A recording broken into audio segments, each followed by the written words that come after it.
જયદીપ ચૌહાણ, પ્રદેશ સંગઠન મંત્રી આપ ગુજરાત। આ વિડીયો મારફત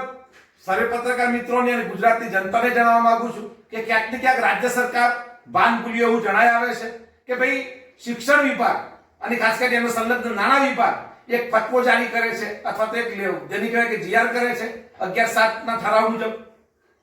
કે હવે જે શિક્ષણ સહાયકની જે ભરતી પ્રક્રિયા ચાલે છે 2023 થી આ 2025 ની પણ 2 મહિના શિક્ષણ કાર્ય થઈ ગયું છે, ત્યાં સુધી ભરતી પ્રક્રિયા હજુ સુધી પૂર્ણ કરી શક્યા નથી। ત્યારે આ તકે ખાસ મારે કહેવું છે કે એ શિક્ષણ વિભાગના જે ઠરાવ મુજબ જીઆર મુજબ કે ભાઈ હવે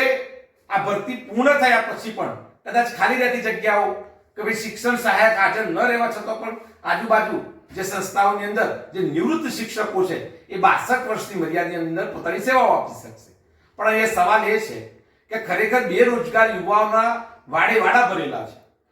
ઢગલે ઢગલા છે અને એ પોતે ઝઝૂમી રહ્યા છે પોતાની રોજગારી મેળવવા માટે। 32-35 વર્ષનો યુવાન ડબલ લેયર પરીક્ષા આપ્યા પછી પણ ક્યાંક ને ક્યાંક ઇંતજારીમાં છે કે ભાઈ 31/10/2024 અને 31/5/2025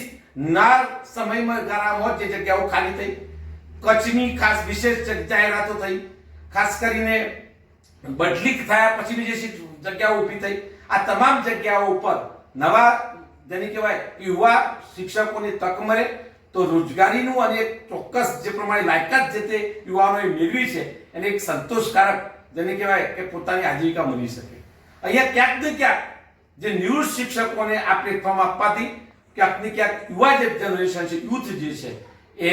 જેને કહેવાય કે એની મોટિવેશન અથવા તો એ બેકફૂટ પર આવી શકે છે। તો આ તકે હું આમ આદમી પાર્ટીના પ્લેટફોર્મ પરથી રાજ્ય સરકારના શિક્ષણ વિભાગને ખાસ જણાવવા માંગુ કે ભાઈ તમે યોગ્ય રીતે જે પ્રમાણે વેઇટિંગમાં જે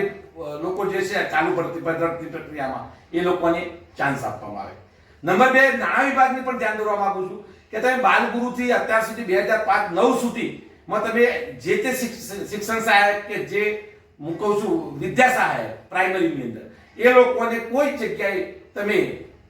2500, 4000 અને 45,000 સ્ટેપની અંદર પગાર આપતા હતા। તમે કદી કલ્પના કરી છે કે એ ફેમિલી તારે ક્યાં છે? ક્યાંક ને ક્યાંક પેન્શનમાંથી બાકાત રહી ગયો છે, ક્યાંક ને ક્યાંક આવા શિક્ષકો જેને કહેવાય